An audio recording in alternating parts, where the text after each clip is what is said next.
അമ്മ. ഞാൻ തിരുവനന്തപുരത്ത് നിന്ന് വരുന്നു. ഇന്നലെ ആന്തരിക സൗഖ്യ ആരാധന സമയത്ത് അച്ഛനോട് പറയുകയുണ്ടായി, ക്യാൻസർ രോഗം വന്ന ഒരു സഹോദരിയുടെ അതുമായി ബന്ധപ്പെട്ട രോഗപീഠകൾക്ക് കർത്താവ് സൗഖ്യം നൽകി അനുഗ്രഹിക്കുന്നുവെന്ന്. എനിക്ക് 2 പ്രാവശ്യം ക്യാൻസർ രോഗം വന്നതാണ്. അതിൻ്റെ 2ാമത്തെ പ്രാവശ്യം ഡോക്ടർമാരെ സംശയം പറഞ്ഞിരുന്നു, 12 കീമോതെറാപ്പി വേണം, 6 എടുത്തിട്ട് ചുരുങ്ങുന്നുണ്ടെങ്കിൽ മാത്രമേ ചികിത്സ പൂർത്തിയാക്കുകയുള്ളൂ, അല്ലെങ്കിൽ അവിടെ വെച്ച് ചികിത്സ നിർത്തും, വേറെ ഒന്നും ചെയ്യാനില്ല എന്ന്. അപ്പോഴൊരു ജ്ഞാനം കൂടി പിന്നീട് ചികിത്സ നടത്തി ഞാൻ സാക്ഷ്യപ്പെടുത്താമെന്ന് പറഞ്ഞു. ചികിത്സ നടത്തി, അത് പൂർണ്ണമായി വന്നെങ്കിലും പിന്നീട് അതുമായിട്ട് ബന്ധപ്പെട്ട ചികിത്സയുമായിട്ടും മറ്റും ബന്ധപ്പെട്ട് എനിക്ക് ധാരാളം ആരോഗ്യ പ്രശ്നങ്ങളുണ്ടായിരുന്നു. ചെറിയ യാത്ര ചെയ്യുകയോ ദേഹം ഒന്ന് ഇളകുകയോ ചെയ്തു കഴിഞ്ഞാൽ തല മുതൽ കാല് വരെയുള്ള സന്ധിബന്ധങ്ങളിലും ഞരമ്പുകളിലും മുഴുവൻ വേദനയും ഭയങ്കരമായ ക്ഷീണം. എനിക്ക് കസേരയിൽ ഇരിക്കാനൊക്കെ വളരെ ബുദ്ധിമുട്ടായിരുന്നു വന്ന ദിവസങ്ങളിൽ. അപ്പോൾ അച്ഛനെ കഴിഞ്ഞ ദിവസം അച്ഛൻ്റെ അടുത്ത് പ്രാർത്ഥിക്കാനായിട്ട് ചെന്നപ്പോൾ ഞാൻ വളരെ ചുരുക്കി എൻ്റെ ഈ ആരോഗ്യ പ്രശ്നങ്ങൾ എല്ലാം ഒന്നും എനിക്ക് പറയാൻ പറ്റിയില്ല. കുറേയൊക്കെ പറഞ്ഞു കഴിഞ്ഞപ്പോഴും അച്ഛൻ എന്നോട് ഇങ്ങോട്ട് ചോദിച്ചു, തൊണ്ടയ്ക്ക് എന്തെങ്കിലും പ്രശ്നമുണ്ടോ? ഉടനെ ഞാൻ പറഞ്ഞു, അച്ഛൻ ചോദിച്ചത് നന്നായി, എനിക്ക് തൊണ്ടയ്ക്ക് കുറേ നാളായിട്ട് 1 വർഷത്തിലേറെയായിട്ട് എനിക്ക് തൊണ്ടയിൽ സൂചി കുത്തിയിറക്കുക, ഒരു 10-25 സൂചി ഒന്നിച്ച് കുത്തിയിറക്കുന്ന തരം വേദന എപ്പോഴും അനുഭവപ്പെടുമായിരുന്നു. പ്രത്യേകിച്ച് ശബ്ദം ഉയർത്തി സ്തുതിക്കുമ്പോഴും ശബ്ദം ഉയർത്തി പാടാനൊക്കെ പറയുമ്പോൾ ഞാൻ ശബ്ദം ഉയർത്തുമ്പോൾ അത് സലണ്ടറിൽ കിട്ട പോലെ നിന്ന് പോകും. കാരണം എനിക്ക് അതിഭയങ്കരമായ വേദന കാരണം ശബ്ദം ഉയർത്താൻ പറ്റുകയില്ലായിരുന്നു. ഇന്നലെയുള്ള ആന്തരിക സൗഖ്യ ആരാധനയ്ക്ക് ശേഷം ഇന്ന് വരെ എനിക്ക് ആ തൊണ്ടയിൽ സൂചി കുത്തുന്ന വേദന അനുഭവപ്പെട്ടിട്ടില്ല. ഇന്ന് വളരെ ഭംഗിയായിട്ട് ഉറക്കെ പാടാനും സ്തുതിക്കാനും. എനിക്കൊരു 6-7 വർഷമായിട്ട് ഭയങ്കരമായ ടോൺസിലൈറ്റിസ് ഉണ്ടായിരുന്നു. ടോൺസിലൈറ്റിസ് വന്നു കഴിഞ്ഞാൽ പിന്നെ കിടന്ന് കട്ടിലേന്ന് പോലും എഴുന്നേക്കുകയില്ല, ഭയങ്കരമായ ബുദ്ധിമുട്ടായിരുന്നു. എനിക്ക് പച്ചവെള്ളം കുടിച്ചാൽ പോലും തൊണ്ടവേദന പിടിച്ച് ആകെപ്പാടെ പ്രശ്നമായിരുന്നു. എനിക്ക് എല്ലാ പബ്ലിക് പരീക്ഷയുടെ തലേദിവസം തൊണ്ടവേദന പിടിച്ച് ഞാൻ വളരെ മേലാതെയാണ് സ്കൂളിൽ പോയി പരീക്ഷ എഴുതിക്കൊണ്ടിരുന്നത്. പക്ഷേ ഇവിടെ വന്നതിന് ശേഷം ഞാൻ പച്ചവെള്ളത്തിലാണ് കുളിച്ചത്. പക്ഷെ എനിക്ക് ഇതുവരെ യാതൊരു കുഴപ്പമില്ല, ഞാൻ പൂർണ്ണമായി മാറി എന്ന് വിശ്വസിക്കുന്നു. എൻ്റെ പേര് കെവിൻ, വില്ലൂരിലാണ് എൻ്റെ പേര്. എനിക്ക് ജനുവരി 13-ാം തീയതി തലച്ചോറ് വൈറസ് കയറി കാർക്കാസ് ഹോസ്പിറ്റലിൽ അഡ്മിറ്റായി. ഒരാഴ്ചയായിട്ടും അസുഖം കണ്ടുപിടിക്കാൻ പറ്റാതെ മരിക്കുമെന്ന് 100% ഉറപ്പായി. ഡോക്ടർമാരെല്ലാം ഉപേക്ഷിച്ചപ്പോഴാണ് എൻ്റെ വീട്ടിൽ ആൻറ്റിസിനെ വിളിച്ച് പ്രാർത്ഥന സഹായം ആവശ്യപ്പെട്ട് എല്ലാവരും കുത്തി പ്രാർത്ഥിച്ചു. അതിൻ്റെ ഫലമായി അസുഖം കണ്ടുപിടിച്ചു. പിന്നെ 50 ദിവസം ആശുപത്രി കിടന്നു. ഈ ദിവസം മൈസൂരിൽ 8 മാസം കൊണ്ട് ശരിയാകേണ്ട അസുഖം 4 മാസം കൊണ്ട് ശരിയായി. പിന്നെ ഇവിടെ നോക്കുമ്പോൾ തന്നെ 1000 ദിവസം എനിക്ക് വിശപ്പില്ലായിരുന്നു, 1 മാസമായിട്ട് വിശപ്പില്ലായിരുന്നു. അത് 1000 ദിവസം തന്നെ മാറി. 2ാമത്തെ ദിവസം സിസ്റ്ററിൻ്റെ പേര് വിളിച്ച് പറഞ്ഞു, എൻ്റെ വന്നാലും കാലിന് ഭയങ്കര വേദനയാണ്. നിന്ന് കഴിയുമ്പോൾ അത് മാറി. ഇപ്പോൾ ഇന്ന് പരിഷ്കാരമായി ആവശ്യിക്കുന്ന പോലെ നിമിഷം എൻ്റെ കയ്യത്തോടെ അത് പ്രത്യേക ഒരു ശക്തി കയറി ഞാൻ കോരിത്തരിച്ചു പോയി.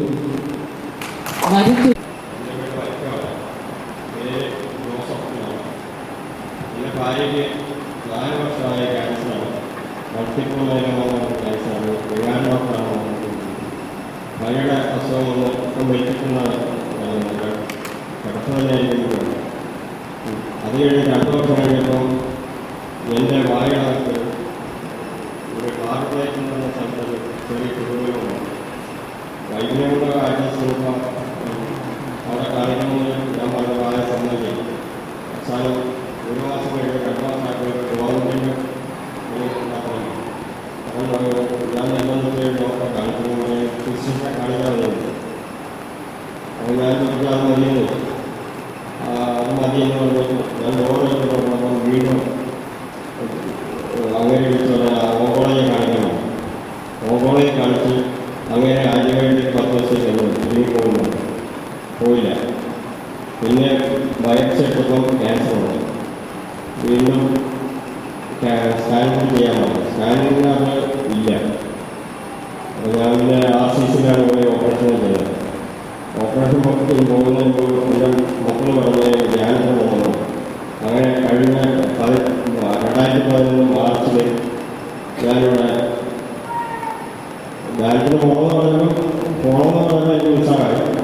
ഞാനിവിടെ പെട്ടെന്ന് അന്വേഷിച്ച് ഇവിടെ കുടുംബങ്ങൾ ഒരാളാണ് പോയത് കാര്യം ചെയ്തത്. അങ്ങനെ പെട്ടെന്ന് ഓപ്പറേഷന് 2 ദിവസം മുമ്പ് ഇവിടുന്നാണ് ഞാൻ 2 ദിവസം മുമ്പായിട്ട് RCCയിൽ നേരിട്ട് വന്നു.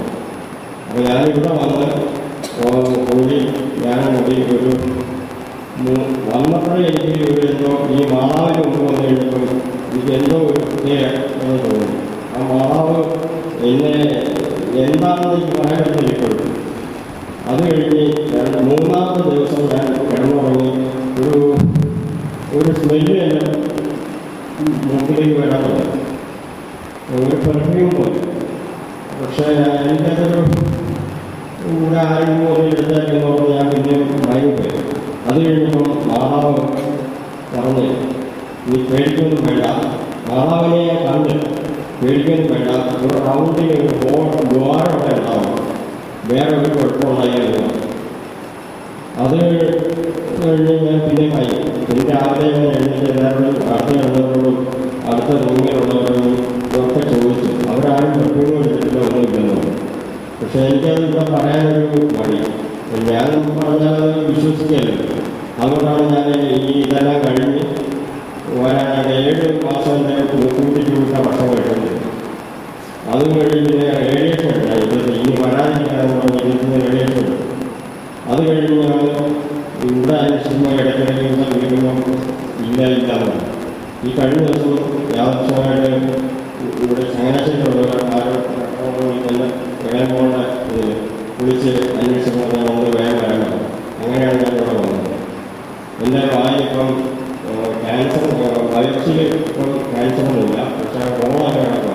ദന്തശ്വരങ്ങളൊരു ക്ലാസും വല വെച്ചിട്ട് വേണം. അങ്ങനെയാണ് സംസാരിക്കുന്നത്, ഭക്ഷണം കഴിക്കുന്നത്. അത് പറയാൻ എന്നെ കാലിന് നല്ല വേദനയായിരുന്നു, സ്റ്റെപ്പ് കയറാൻ ബുദ്ധിമുട്ടായിരുന്നു. ഇപ്പോൾ 3 നേരവും ഭക്ഷണത്തിനായിട്ടൊക്കെ സ്റ്റെപ്പ് കയറി പോയിട്ട് യാതൊരു വേദനയുമില്ല. എൻ്റെ പേര് സോണിയ, ഞാൻ ഏറ്റുമാനൂരിൽ നിന്ന് വരുന്നു. ഞാൻ ഇവിടെ വരാൻ മനസ്സിൽ ആഗ്രഹിച്ചപ്പോൾ തന്നെ ദൈവം എനിക്ക് ഒരു വലിയ കൃപ തന്നു. എൻ്റെ ഭർത്താവ് ഒരു ബേക്കറി നടത്തുവാണ്. ഇച്ചിരി ബുദ്ധിമുട്ടൊക്കെ ആയിരുന്നു, കച്ചവടം വളരെ മടുപ്പ്. അതുപോലെ തന്നെ ഞങ്ങൾ ഒത്തിരി വിഷമിച്ച് സങ്കടത്തോടെ ഇരിക്കുന്ന സമയമായിരുന്നു. അന്നേരം ഞാനിങ്ങനെ പുള്ളിയായിട്ട് പറയുകയും ഒത്തിരി സങ്കടപ്പെട്ടു. നല്ലപോലെ ദൈവത്തോട് കരഞ്ഞ്, ദൈവമേ എന്നാൽ ഞങ്ങൾക്ക് ഇതുപോലൊരു ഗതി വരുത്തുന്നത്, എന്ത് ചെയ്താൽ അഭിവൃദ്ധിയില്ല, ഒന്നും വേണ്ട, ഇനി പുള്ളിക്ക് എന്തെങ്കിലും ഒരു ജോലി ഏതെങ്കിലും തരത്തിൽ കിട്ടിയാൽ മതി, ഞങ്ങളെ എങ്ങനെയെങ്കിലും ജീവിച്ചോളാം. കച്ചവടം തീരെ മടുപ്പായപ്പോഴത്തേക്കും വരുമാനമില്ല, പിള്ളേരും ഉണ്ട് 2 പേര്, എല്ലാ തരത്തിലും ബുദ്ധിമുട്ട്. അങ്ങനെ ഒരുപാട് വിഷമിച്ച് 100-300 രൂപ കഷ്ടിച്ച് വരുമാനം ഡെയിലി കിട്ടിയാൽ നമുക്കറിയാവുന്നൊക്കെ കാലം ജീവിക്കാൻ വളരെ പ്രയാസമാണ്. അതുകൊണ്ട് ഇച്ചിരി കടവും കാര്യങ്ങളും എല്ലാം കൊണ്ട് അങ്ങനെ ജീവിക്കുക.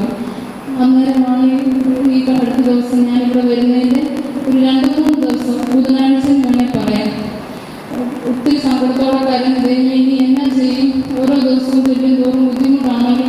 എൻ്റെ ഭർത്താവിന് എവിടെയെങ്കിലും ഒരു ജോലി ആരോടെങ്കിലും ചോദിച്ചോ, അല്ലാതെ ദൈവമേ എങ്ങനെയെങ്കിലും ഒരു പണി വേണം, ഞങ്ങൾക്ക് ജീവിക്കാൻ വേണ്ടിയിട്ട് ഒരു മാർഗം തെളിച്ചു തരണേ നല്ലപോലെ കരഞ്ഞ് പ്രാർത്ഥിച്ചു. അപ്പോൾ അതിനു മുമ്പ് എൻ്റെ അമ്മയും എൻ്റെ ഭർത്താവിൻ്റെ അമ്മയും ഇവിടെ കാർമൽ മഠത്തിൽ ഒരു 8-9 മാസം മുമ്പ് ധ്യാനത്തിന് വന്നായിരുന്നു. വന്ന് അവർ ഇവിടെ വന്ന് പ്രാർത്ഥിക്കുകയും ഇവിടുത്തെ അനുഭവങ്ങൾ വന്ന് പങ്കുവയ്ക്കുകയും ചെയ്തപ്പോൾ അന്ന് എൻ്റെ അമ്മ പറഞ്ഞു, നീ നിൻ്റെ കെട്ടിയവനും കൂടി അവിടെ ധ്യാനത്തിന് പോകണം, അവിടുത്തെ ആരാധന ഭയങ്കര അനുഭവമുള്ളതാണ്, അവിടെ ചെന്ന് നീ കരഞ്ഞ് പ്രാർത്ഥിക്കണം, നമുക്ക് നിൻ്റെ കുടുംബത്തിൽ നിനക്കും നിൻ്റെ ഭർത്താവിനും പിള്ളേർക്ക് നിങ്ങളുടെ വീട്ടിൽ അനുഭവം അതിന് കിട്ടും, നല്ലൊരു അനുഭവമുള്ള ധ്യാനമാണ്. അതുകൊണ്ട് അമ്മ പറയുക, നിങ്ങൾ 2 പേരും പോകണം, പോയാലേ നിങ്ങൾ രക്ഷപ്പെടുകയുള്ളൂ, നിങ്ങൾക്ക് 2 പേർക്കും ഒരു ധ്യാനം കൂടാൻ അത്യാവശ്യമാണ്, മാനസാന്തരം വരണം, അങ്ങനെ ഒരുപാട് കാര്യങ്ങൾ അമ്മ പറഞ്ഞു. അത് വെച്ചുകൊണ്ട് ഞാൻ ആഗ്രഹിച്ചു, എന്നാലും അന്നൊന്നും നടന്നില്ല. അത് കഴിഞ്ഞ് ഈ കുറച്ച് നാളുകൾ 2-3 മാസമായിട്ട് വളരെ ബുദ്ധിമുട്ടും കഷ്ടപ്പാടുമായിട്ട് ഞങ്ങൾ മുമ്പോട്ട് പോയിക്കൊണ്ടിരിക്കുകയായിരുന്നു. കഴിഞ്ഞ ദിവസം ബുധനാഴ്ച വികാരിയച്ഛൻ്റെ അടുത്ത് നിന്ന് ഞാൻ പറഞ്ഞു, വികാരിയച്ഛ ഇന്ന പോലെയാണ് കാര്യങ്ങൾ, ഞങ്ങൾ വളരെ വിഷമിക്കുവാണ്, അതുകൊണ്ട് അച്ഛൻ ആരോടെങ്കിലും ഒന്ന് സംസാരിച്ച് ഞങ്ങൾക്ക് പുള്ളിക്ക് ഒരു ജോലി വേണം, അതുകൊണ്ട് ബുദ്ധിമുട്ടാണ് ഇന്ന പോലെ കാര്യങ്ങൾ എന്ന് പറഞ്ഞു. ദൈവത്തിൻ്റെ അനുഗ്രഹം പറയാമല്ലോ. അത് പറഞ്ഞ് അന്ന് ഉച്ചയായപ്പോഴത്തേക്കും ഞാൻ തുണി അലക്കിക്കൊണ്ടിരിക്കുമ്പോൾ എൻ്റെ ഭർത്താവ് എന്നെ വിളിച്ചേച്ച് ഫോണിലൂടെ വിളിച്ചേച്ച് പറഞ്ഞു, ഇച്ചിരി മുമ്പ് അച്ഛൻ വിളിച്ചു. ഞാൻ ചോദിച്ചു എന്നാ? അച്ഛൻ വിളിച്ചേച്ച് പറഞ്ഞ് നമ്മുടെ ഇടവകയിലുള്ള ഒരു പൈസയും കാര്യങ്ങളും ഉയർന്ന രീതിയിൽ ജീവിക്കുന്ന ഒരു സഹോദരൻ, ആ പുള്ളിയുടെ ഒരു ബിസിനസ് ഒരു ആരംഭിക്കാൻ പോകുന്ന ഒരു ഫൈനാൻസ് കമ്പനിയിൽ പുള്ളിക്ക് താല്പര്യമുണ്ടോ എന്ന് ചോദിക്കുകയും പുള്ളിക്ക് ജോലി വേണമെങ്കിൽ 10,000 രൂപ ശമ്പളത്തിൽ അവിടെ കയറാം, കുഴപ്പമൊന്നുമില്ല എന്നും പറഞ്ഞ് അച്ഛൻ ഇങ്ങനെ വിളിച്ച് പറഞ്ഞു, എന്നോട് പറഞ്ഞു. ഞാൻ പറഞ്ഞു ഒരു കുഴപ്പമില്ല, നിങ്ങൾ സന്തോഷത്തോടെ സ്വീകരിക്കും. നമ്മുടെ അവസ്ഥ ഞാൻ ഒരുപാട് കരട് ദൈവത്തോട് പറഞ്ഞു, എന്ത് ചെയ്യും, ഞങ്ങൾക്കൊരു മാർഗം തെളിച്ച് തരണേ, എന്ത് വേണ്ടി ദൈവം എൻ്റെ പ്രാർത്ഥന കേട്ടു. അന്നേരം തന്നെ ഞാൻ ദൈവത്തിന് നന്ദി പറഞ്ഞു. ധ്യാനത്തിന് പോണ കാര്യം നമ്മൾ പറഞ്ഞു, ഈ ധ്യാനം കൂടി നിങ്ങൾ രണ്ടുപേരും പോകാൻ മനസ്സ് വെച്ച് തീരുമാനിച്ചാൽ ഒരു ധ്യാനം കൂടിയാലേ നിങ്ങൾ രക്ഷപ്പെടുള്ളൂ, എന്നാലേ ദൈവം നിങ്ങൾക്ക് ഒരു വഴി തെളിച്ച് തരുള്ളൂ എന്ന് പറഞ്ഞു. അതുപോലെ തന്നെ സംഭവിച്ചു. പോകുന്ന കാര്യം തീരുമാനിച്ചപ്പോൾ തന്നെ ദൈവം ഒരു ജോലിക്കുള്ള വാഗ്ദാനം ദൈവം തന്നേശുവെ നന്ദി. ഞാൻ ചെട്ടിപ്പുഴ എൻ്റെ പേര് ഷീല തോമസ്. 1.5 വർഷമായിട്ട് എൻ്റെ കാലിന് നല്ല വേദനയായിരുന്നു. എൻ്റെ എനിക്ക് പറയുമായിരുന്നു. 3 ഡോക്ടേഴ്സിനെ കാണിച്ചിട്ട് ഭയങ്കര വേദനയായിട്ട് പിന്നെ അവസാനം ധ്യാനം കൂടാൻ നമുക്ക് വന്നതാണ്. ഞാൻ സിസ്റ്റർ എൻ്റെ പഴയ കൈ തൊട്ടോടനെ കുറച്ച് കഴിഞ്ഞിട്ട് എൻ്റെ കാല് വേദന മാറി. ഒരു ദിവസം പോലും രാത്രി കിടക്കാൻ പറ്റില്ലായിരുന്നു. 3 ഡോക്ടേഴ്സിനെ ഞാൻ കണ്ടതാണ്. പക്ഷേ ഇപ്പോൾ എനിക്കൊരു കാല് വേദനയില്ല. അതുപോലെ 20 വർഷമായിട്ട് ഞാൻ ചൂടുവെള്ളത്തിലാക്കി വയ്ക്കുന്നത്. ഇന്നലെ രാത്രി പച്ചവെള്ളത്തിൽ ചൂട് കുഴപ്പമില്ല. കോഴിക്കോട് ജില്ലയിൽ വരികയാണ്. എല്ലാവരും രോഗസൗഖ്യത്തെക്കുറിച്ച് പറഞ്ഞപ്പോൾ എനിക്കതൊന്നും അല്ല കിട്ടിയത്. സ്നേഹമുള്ളവരെ, കൊന്ത ചെല്ലുവാനുള്ള കൃപ എന്ന് പറയുന്നത് നിങ്ങളോട് പറയുമ്പോൾ നിങ്ങൾക്കറിയാം, ജനിച്ച കാലം മുതൽ കൊന്ത ചെല്ലി നിങ്ങൾക്ക് കൊന്തയുടെ മഹത്വം അറിയാം. എന്നെ സംബന്ധിച്ചതല്ല, ആഗോള പരമ്പരമായ പരിശുദ്ധ കത്തോലിക്ക സഭയിലെ 22 റീത്തുള്ളിൽ ഇതിൽ മലങ്കര കത്തോലിക്ക സഭയിൽപ്പെട്ട ഒരു വ്യക്തിയാണ് ഞാൻ. 1989-90 കാലഘട്ടങ്ങളിൽ ആദ്യമായി നവീകരണത്തിലേക്ക് കടന്നു വന്ന് 1.5-2 കൊല്ലത്തിന് ശേഷം പരിശുദ്ധ അമ്മയുടെ ആ ജപമാല ശക്തമായി കൈപ്പിടിച്ചുകൊണ്ടിരുന്ന വ്യക്തിയാണ്. കോഴിക്കോട് ജില്ലയിലെ വിവിധ സ്കൂളുകളിൽ ക്രിസ്ത്യൻ മിനിസ്ട്രി പ്രവർത്തിച്ചിട്ടുണ്ട് ആദ്യ കാലഘട്ടം മുതൽ. പക്ഷേ ഒരു 4 വർഷങ്ങൾക്ക് മുമ്പ് സമൂഹത്തിൽ കൊന്ത ചെല്ലുമ്പോൾ കൊന്തയില്ല, പക്ഷെ ഒറ്റയ്ക്ക് എനിക്കൊരു കൊന്ത ചൊല്ലി തീർക്കാൻ പറ്റാത്ത അവസ്ഥയിലേക്ക് കടന്നു പോകും. ഇതിന് വന്ന അഹങ്കാരമായിരിക്കണം എന്തുമാട്ടെ. ഈ മിനിങ്ങാട് കൗൺസിലിൻ്റെ സമയത്ത് കൗൺസിലർ എന്നോട് പറഞ്ഞു ഒരു കൊന്ത ചൊല്ലി തീർക്കണമെന്ന്. പക്ഷെ എനിക്ക് സാധിച്ചില്ല. എന്നിട്ട് എന്നോട് പറഞ്ഞത് രാത്രി ഒരു 4 മണിയാകുമ്പോൾ എഴുന്നേറ്റ് മാതാവിന് മുമ്പിൽ വന്ന് ഒരു കൊന്ത ചെല്ലാം. ഞാൻ രാത്രി കിടക്കുന്ന 2 റൂമിലുള്ള ഒരു വെല്ലുവിളിച്ചുകൊണ്ട് ഞാൻ ഈശോയോട് പറഞ്ഞു 4 മണിക്ക് എഴുന്നേൽപ്പിക്കണമെന്ന്. ഏതായാലും രാത്രി ഒരു സമയത്ത് ഞാൻ എഴുന്നേറ്റു. കയ്യിൽ വാച്ചില്ല, മൊബൈലിലൂടെ മേടിച്ചു വെച്ചു. സമയം നോക്കാൻ രക്ഷയില്ല. എന്തായാലും ഞാൻ അവിടെ എഴുന്നേറ്റ് വന്നു. ഇവിടെ നോക്കി ആരെയും ഇവിടെ നിൽപ്പുണ്ടോ? ആരുമില്ല. ആ മാതാവിന് മുമ്പിൽ നിന്ന് 2 കൊന്ത പൂർണ്ണമായിട്ട്, കാരണം നല്ലവണ്ണം കൗൺസിലർ പറഞ്ഞിരുന്നു അതിന് ചുറ്റും നടന്നു ചെല്ലാൻ. അങ്ങനെ ചുറ്റും നടന്ന് നിങ്ങൾ 2 കൊന്ത ചെയ്തു. ഈ ഹാളിൽ വിളിച്ചില്ലാത്ത ഒരു സമയത്തിനാണ് അറിയുന്നത്. ഞാൻ വീണ്ടും കിടന്ന് കടലിൽ ചെന്നുകൊണ്ട് പ്രാർത്ഥിക്കുമ്പോൾ എനിക്കൊരു വലിയ ദർശനം ഉണ്ടായത് പരിശുദ്ധ അമ്മ നീല ഉടുപ്പ് ധരിച്ച വെള്ള വീക്ക കയ്യിൽ വെള്ള ഉറയിട്ട് അവർ പരിശുദ്ധ മാതാവിൻ്റെ മുമ്പിൽ വന്നിട്ട് ഇങ്ങനെ പറയുകയാണ്, മാടി പിടിച്ചെങ്കിലും എനിക്ക് അടുത്തേക്ക് പോകാനായിട്ട് സാധിച്ചിട്ടില്ല. ഞാൻ നിങ്ങളോട് പറയുന്നത് ആ പരിശുദ്ധ അമ്മയുടെ കരത്തിലേക്ക് എന്നെ മാടി വിളിക്കണമെങ്കിൽ ഞാൻ തീരുമാനമെടുത്തു പരിപൂർണമായിട്ട് ആ ക്രിസ്ത്യൻ മിനിസ്ട്രി പ്രവർത്തിച്ചുപോലെ കുഞ്ഞുങ്ങളിലേക്ക് ദൈവമായിട്ട് കിടക്കണം. പക്ഷേ എനിക്ക് ശക്തി വേണം. പരിശുദ്ധ അമ്മയുടെ കരങ്ങൾ എന്തെങ്കിലും ഉണ്ടാകണമെങ്കിൽ നിങ്ങളുടെ പ്രാർത്ഥന ആവശ്യപ്പെടുകയാണ്. തുടർന്നുള്ള നിമിഷങ്ങളിൽ പരിശുദ്ധ അമ്മ ആ മാടി പിടിച്ച് തന്നെ അങ്കിക്കുള്ളിൽ ചേർത്ത് വെക്കണമെങ്കിൽ നിങ്ങളുടെ ഓരോരുത്തരുടെയും പ്രാർത്ഥന ആവശ്യമാണ്. കൊന്ത ചെയ്ത് തീർക്കുന്നത് വളരെ നിങ്ങൾ ഉദ്ദേശിക്കുന്ന പോലൊന്നുമല്ല. 2 കൊന്ത ചെയ്ത് തീർത്തത് എങ്ങനെയാണെന്ന് എനിക്ക് പോലും അറിയത്തില്ല.